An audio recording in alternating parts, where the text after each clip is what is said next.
I go into great detail about my palette and the colors on there and the brushes that I use in the master course. And this isn't really the venue for that, but I will kind of talk about these a little bit. So with my palette, I try to have about at least two of each of the main color groups. And the reason I have at least two is because I like a warm and a cool. And by warm and cool, for me, and I know there's a lot of discussion about this out there on the web, whether yellow or red, which one's warmer than the other. I consider red to be warmer, and when I'm thinking about mixing colors, that's what I have in my mind. So anything that tends towards the red side is warmer for me. Anything that tends towards the yellow or blue side becomes cooler. So with the blues, ultramarine blue has a little bit more red in it, so it's a warmer blue. Phthalo blue, less red, more on the yellow side, cooler blue. And then the manganese blue is even cooler than that. I don't actually use the permanent sap green deep anymore. You can cross that one off if you want. But I do use the sap green and the phthalo green. And the chromium oxide is just one that's off and on. These are the brushes that I use consistently. I can use just about any of those brushes for the same effects. It's just sometimes it's either instinct or a whim that causes me to grab one over another. With the 207s and 209s, I use on average the larger sizes from like an 8 to a 12. What a beautiful place Estes Park is. If you haven't been, I'd highly recommend a visit there. I like to work in layers. So in starting this painting, I go right for my sky color. And generally I'll start a sky by using just the pigment without any white. I don't like to have white usually on my panel in the first stages of a painting. But this time I decided to change that up. So I got some phthalo blue, some white, and the walnut oil. And then I just start applying that right onto the panel.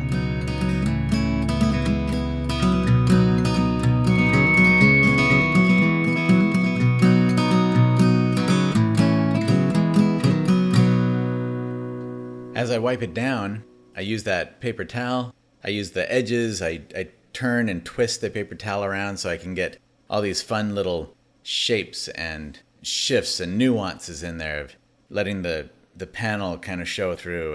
And as I take off more or less of the paint, I'm getting lighter and darker values in there. So I can kind of get all those little wisps and little cloud structures to show up in there without actually having to paint them in. I can just let the paper towel and the pigment do all the work for me.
So here I'm creating the shadow and light pattern.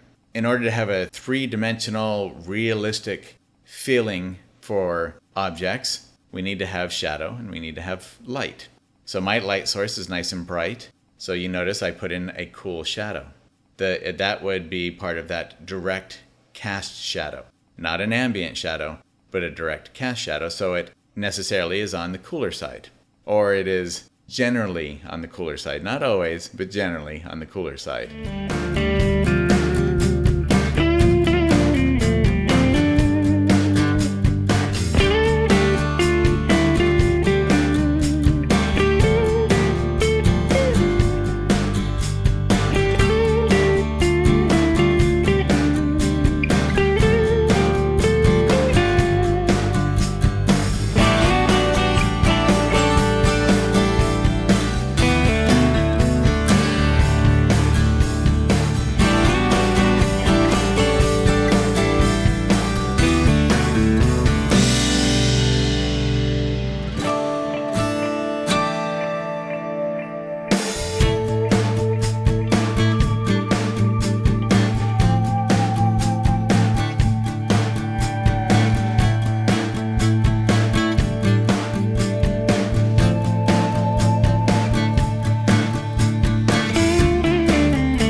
really putting in those greens, that was because I don't want to just have a dark shade pattern right there, or shape. I want to have some, yes, it's going to be in the shade, but I want to have some color in that shade, something that is more beautiful to look at than just a dark shape. Because if you really study shadows, you'll notice that they're, especially going out on location, you'll start to see a lot of different colors and shifts and nuances within shadows. There's so much beauty in shadows. And often that beauty gets neglected. It gets forgotten or left behind, especially when we're working from photographs and all of that has been lost. That's very difficult to capture in a photograph. So in most photography, all of those little colors and nuances in the shadows are missing. They're gone. And if somebody relies on photos too much, they won't realize that they're missing out. That right there is a great example of the use of cooler and warmer colors and tones within the same range. I've got the one area a little bit more blue in it, and the other a little bit more yellow in it, so that it's on the greenish side. And that variety is what helps create a more stimulating look to the subject, to the water in this case.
trail up there, that what looks like a long rock going across the middle of that hill.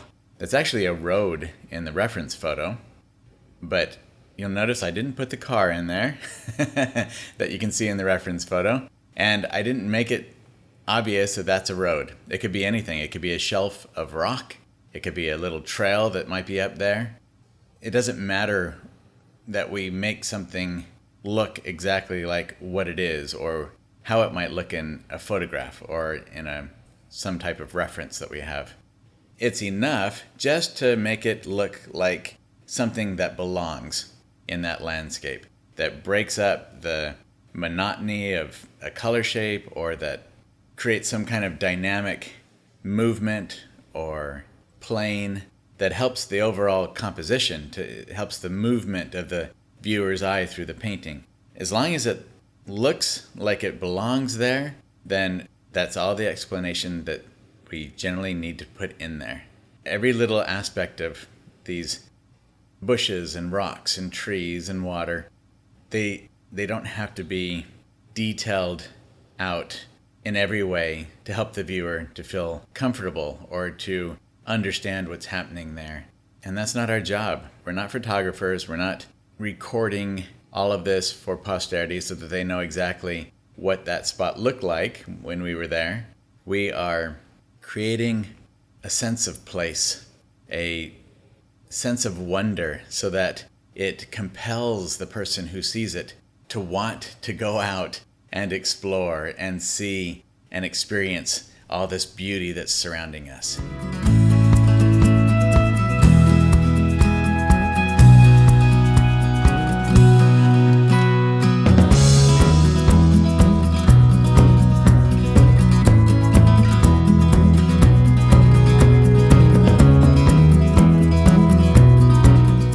In putting in these little shadows behind the bushes, against the side of a rock, behind a rock, I'm using a cool color for that. It's a lavender. It's not a real cool blue kind of shadow. The reason I'm using the lavender is because it is a complement to all those bright yellows that I have in the rocks back there.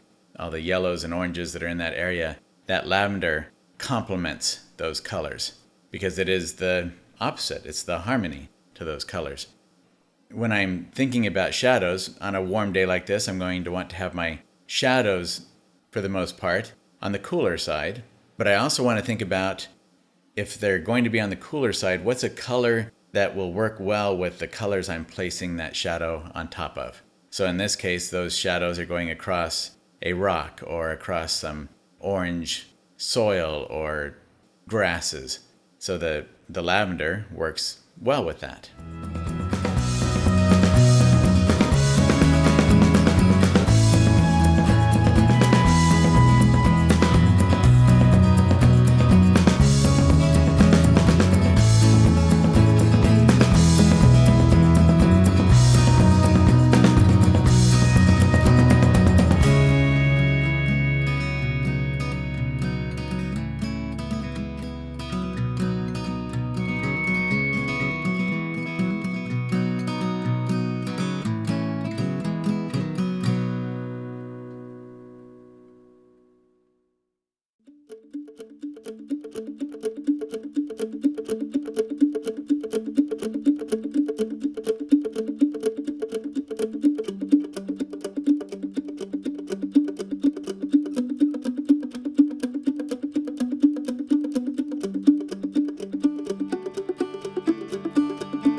So now you see basically my decision point. I've played with things and taken out some areas in there of those pine needles, and now I realize, yes, that's what I want. That's the direction I'd like to go with it. So at first I was hesitant about which line of pine needles to take out. Now I've made that decision so I can go forward much more dramatically or with gusto in altering that line of needles. It all goes back to that principle of repetition. I don't want to repeat a shape like that, and that's what I had there, was repeated shapes. So that becomes too static and boring. It's just not interesting to see that. So disrupting that and creating shapes right there. Like if you really look at it, I have a shape of, like with the highlighted needles, they become a shape. The shadow underneath becomes a shape. And so if you look at the different highlighted needle shapes, I want those to be of different sizes and directions so that they are unpredictable, so that they move around and give the viewer a little bit less of a stable base to hold on to, which causes the viewer then to move throughout there rather than settling on a space and thinking, I already know what's in the rest of it, so I can stay right here for a little while and then leave. Well, no, they don't know what's in the rest of it. It causes that the viewer to think, wait a minute, that one's different than this one. I need to look at that one. Oh, and wait, look at that one. That one's different too than this one. So I better look at that space. And then pretty soon I have the viewer going throughout the painting, looking at all the different shapes that are in there. That's really what it comes down to when I'm talking about variety of shapes and sizes.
Sometimes those little details are just that. They're very small, little minor details that help to tighten up and bring clarity to some of the little objects that I have in the painting. So those details don't have to be obvious. They can be very subtle and fairly minor. But it's those little minor, it's the attention to those little minor things, those little minor details and points of interest that can bring a lot of vitality to a painting. Even though I've pointed out some of the areas that now in retrospect I would improve and change if I had the chance, each painting that I do, at that moment, I'm looking for all of those spots to the very best of my ability that will strengthen the painting. If I don't know how to strengthen it, I leave it alone. I don't want to do anything that is just because I feel like I should do something. The things that I do in a painting I think are necessary to make the painting better, to make the message more clear, or to make the painting more engaging. But I don't want to just do things because I feel like I need to do things. So if I don't know what to do in a specific situation, then it's better that I don't do anything there.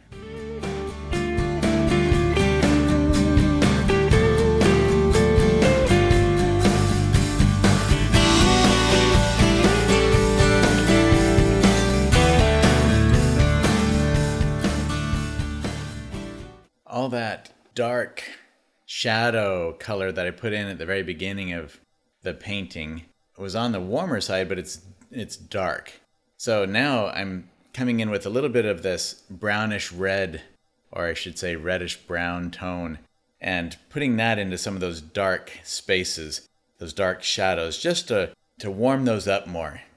Because what I've noticed with rocks, especially on a hot summer day like this, where it's nice and bright, is that there's a lot of reflected light, and that reflected light generally comes off of the ground, and in Colorado, that's a red ground. It's the soil there is red, and actually I think that's what Colorado means, something like that. The red state or red red soil. That red dirt, reddish dirt, glows. The light hits on there, it bounces up and creates kind of a little bit of a reddish reflection or reflected light up into those rocks. So that's really what I'm doing. I'm warming them up. It's solving several things. I'm getting some reflected light in there that go right along with the Colorado theme. I'm also getting some nice warm color added into it. There's a lot of benefit to putting in some warm reddish tones into those dark spaces. So the spaces still feel nice and dark. They feel like shadow areas in there, but those spaces will feel better for the viewer, getting some of that reddish warm tone into them.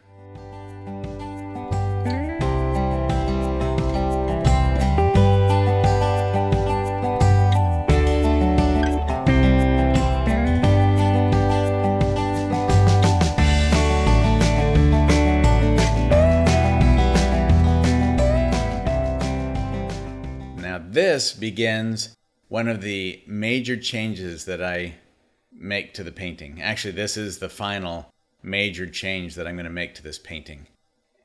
That shoreline, where I liked the brushstrokes that created it, I thought it was a little too simple for the rest of the activity that I had created throughout the painting.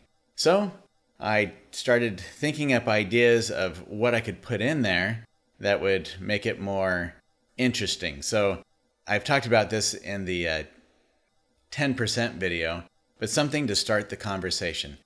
Often in a painting, a viewer will kind of start from the right and work their way over. And so starting in that lower right corner, I want something there to grab the viewer's attention, and then the movement, that little S-curve feature of that shoreline, to pull the viewer up to that pine tree, and then all the different elements to then lead the viewer around the painting from there. But just having that shoreline kind of empty right there just didn't appeal to me. So now I'm playing with some rock structure. Actually, I'm making it all up. This is all from my imagination. So I go through a few different iterations of rocks until I land on something that appeals to me. Fortunately, I've had a lot of experience with painting rocks, and so I can get a pretty good idea of where I want to go with it. But when it comes to using our imagination, sometimes it's just going back and forth and weighing out different ideas and opportunities and possibilities. And that's what I'm doing here. I really like the final arrangement of rocks that I come up with, but the very beginning of it takes me a little while to figure out where to go with it.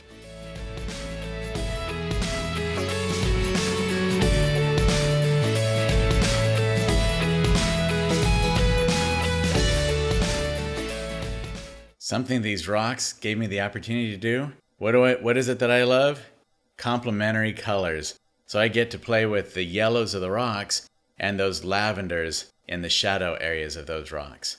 You notice that orange, I thought, I got an opportunity here, because the one shadow on that lower rock was a little on the blue side. And I thought, I can really play with some orange next to that bluish lavender shadow. But it felt a little bit obnoxious, so decided, that's too much. That's just a little too strong of a color to have down in the lower corner of my painting like that. I want to have some interest there that is fun, but I don't want it to be a hook that traps the viewer right there in that space.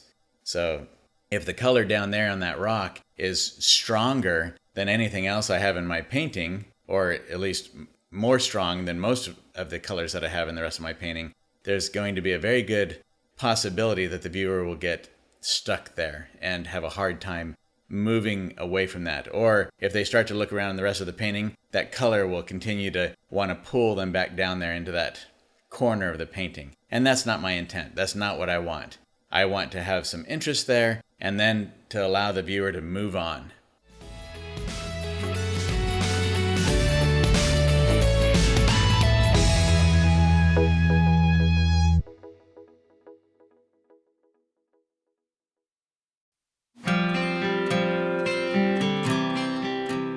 And in thinking about those shadows, it's not just the cast shadow. I have the shadow that's on the rock itself, the back side, the back edge of that rock, that's going to be a little bit different value than the cast shadow.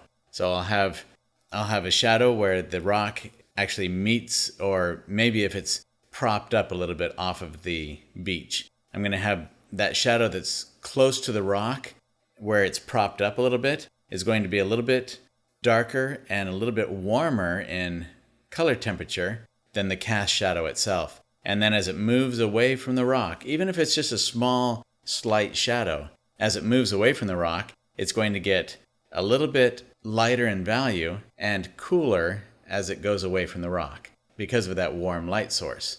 I'm creating that cooler shadow. So with the bank being more on the peach side of things, the yellow side of things, I'm going to have that cast shadow be more of a lavender color so that I can play a little bit with those complementary colors. And then here and there in the rocks, I'll also play with some reflected light. But that can get a little bit complicated, and in small spaces, like with just the small edges of some of these rocks, that can also get to be a little busy if we try to play with too many things going on in there. But if I see a spot where a reflected light can add some dimension to the rock, then I'll add it in there. But it has to be very subtle so that it doesn't get too busy.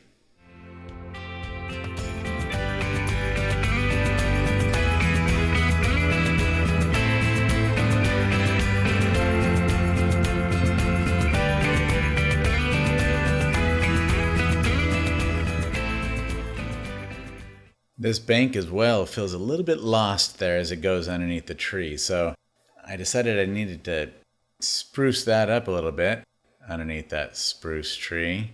Sorry, poor pun, I know, but it is late here. And just make it and have it lead in underneath that tree better. So I want the water to feel like it's really flowing underneath there and coming into that little area where the rocks are, and give more flowing colors and beautiful transitions between the shore and that nice bright rock there by the tree. The bigger, kind of looks like almost like an arrowhead kind of rock there. I wanted to give more shape to a lot of those spaces in there, so I'm tidying all that up as well, getting more rich red lavenders in there, and then of course adding on to this rock so it's not quite such an arrowhead sitting out there. Give it a little bit more mass to that rock and help it to just have a better shape. It's like I talked about before, I don't want to have symbols or iconic shapes sitting in my painting. And that just really felt like an arrowhead. So I decided I better change that up a little bit.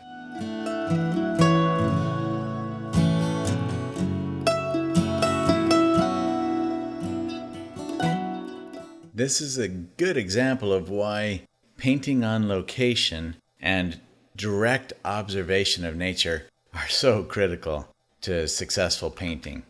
My reference photo, all of that stuff underneath the pine tree there is so unknown. There's just a lot in there that's not fun or interesting. It takes up a lot of space, and it's mostly just dark.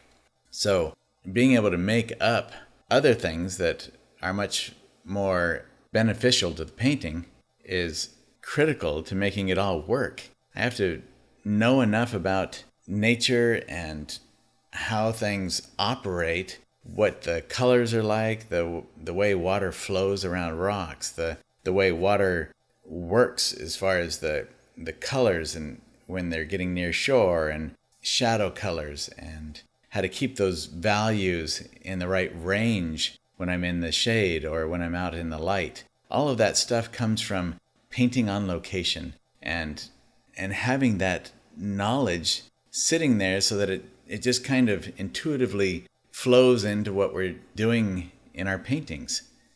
It can't be forced, and we can't just use our imagination in an arbitrary manner.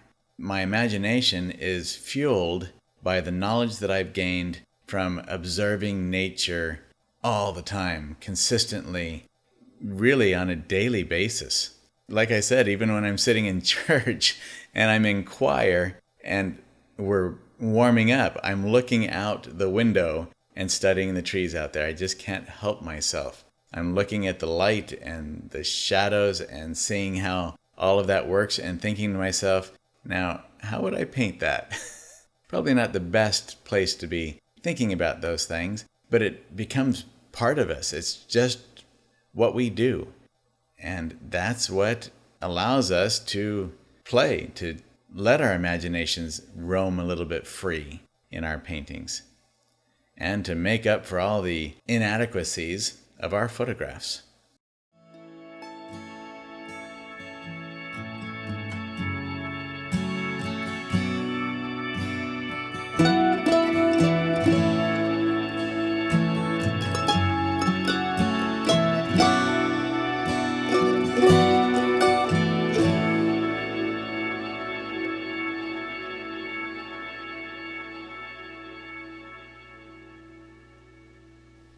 Get some final shadows in there so those trees are anchored to the ground, and that pretty well finishes off this painting.